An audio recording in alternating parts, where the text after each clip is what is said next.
Hi everyone, welcome back. Today I thought I would just do a little chit chat. So earlier in the month, no, we're in February, so it was last month. I decided to join the Netflix fan club. The family has been watching it for a while, but for some reason I have never watched anything on it. Just sticking with YouTube and the regular TV. And so I asked to be set up as a profile, and then the question that I was asked is, which film do you want to watch?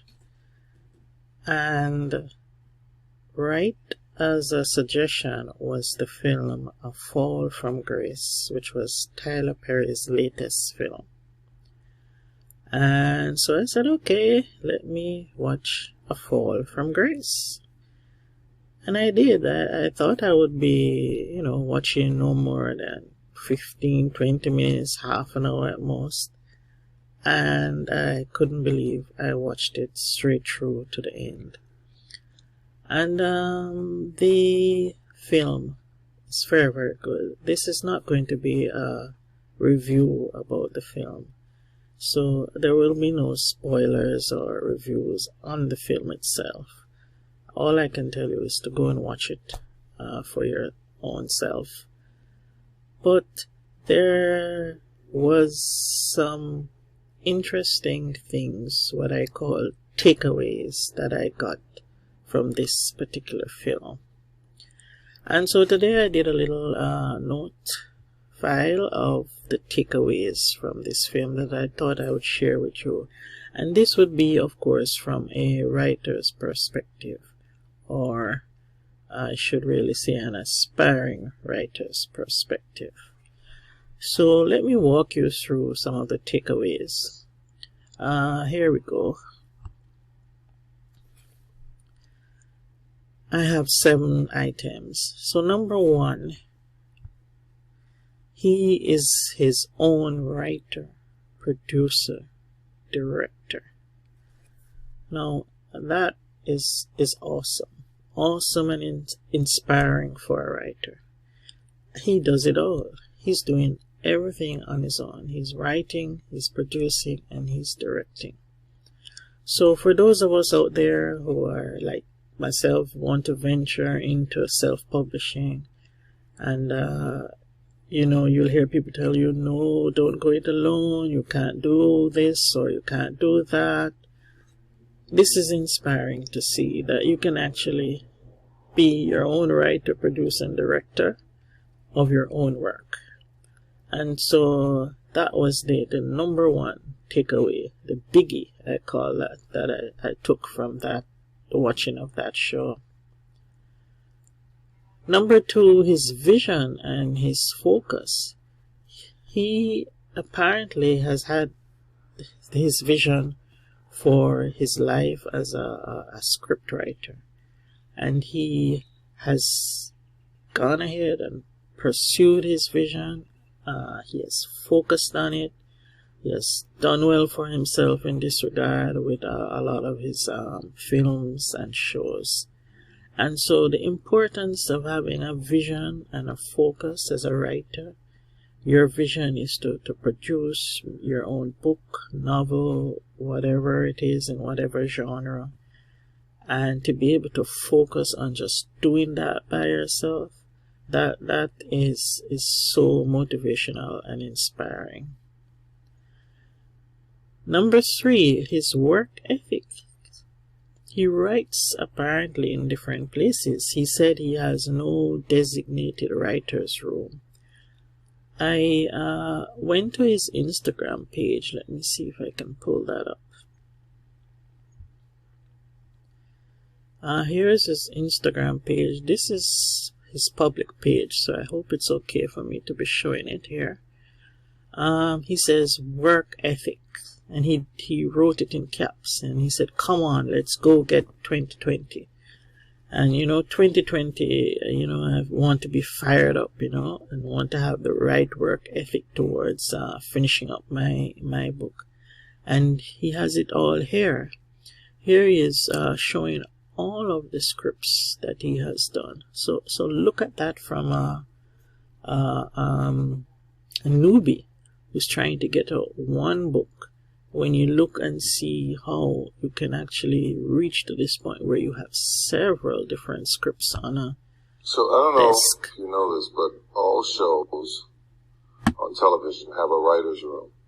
And most of the time there are 10 people, 12, whatever, that write on these television shows, right?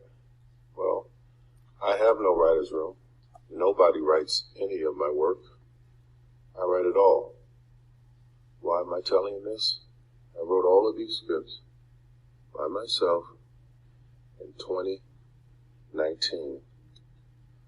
What's my point? Work ethic!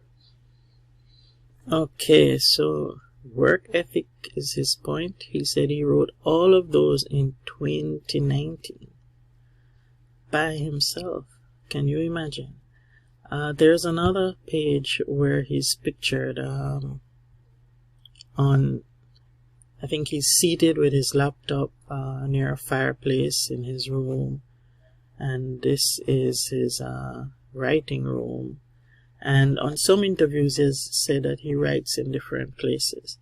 So he looks quite comfortable writing away there. And so there's no reason why someone who has the vision and the focus to do their own work and their own scripts can't find for themselves places within which to write and believe that you can actually, complete and finish not one, move on to 2 and 3 and more. So this is so inspiring. Let me get back to the notes. Moving on to number 4, his timing. He actually filmed the film in 5, I think, or 6 days, they say, which is, to me, that's just miraculous. Because, as writers, myself included, we procrastinate. You get up today and say, I'll get back to that book, I'll get back to that script, I'm going to do this, I'm going to do that. A couple days pass, a week passes, a month passes, and here it is. Somebody has filmed his work in 5 days. Now, mind you, there are people who would say, okay, this is ridiculous, and probably would point out some flaws, and there are bloopers in the film. And people have took to social media to point out that.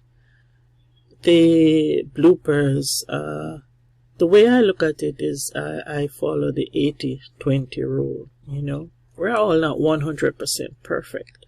So if 80% of what you're doing is good, then it's quite good enough to be efficient, fully efficient. It will be 100% perfect.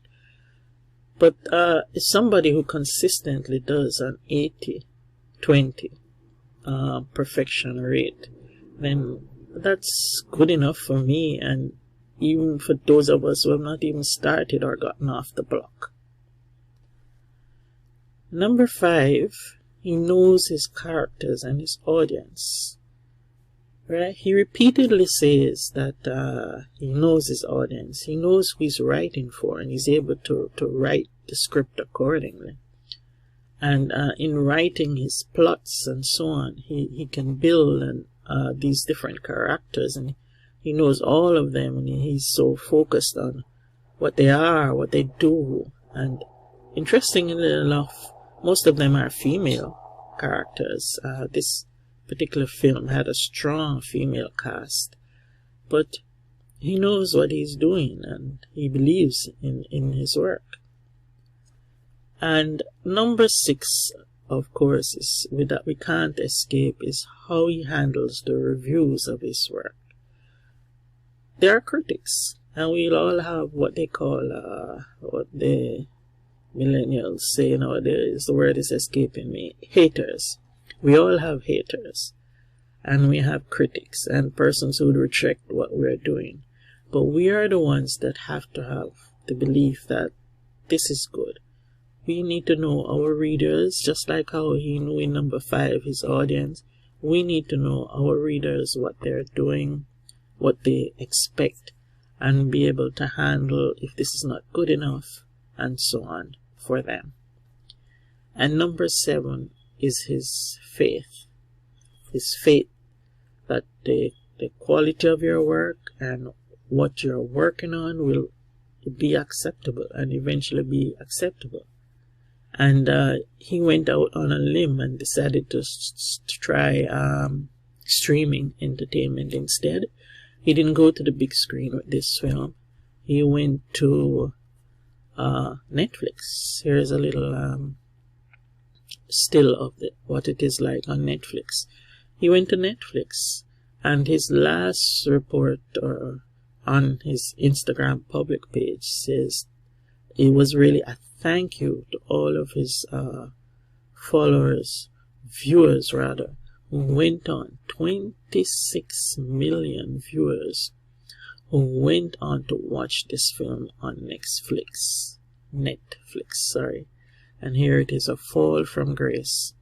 When gentle, law-abiding Grace confesses to killing her new husband, her skeptical young lawyer sets out to uncover the truth.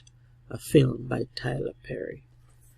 And it is so awesome to see this and to get these takeaways just from watching that one film for the first time for me on Netflix.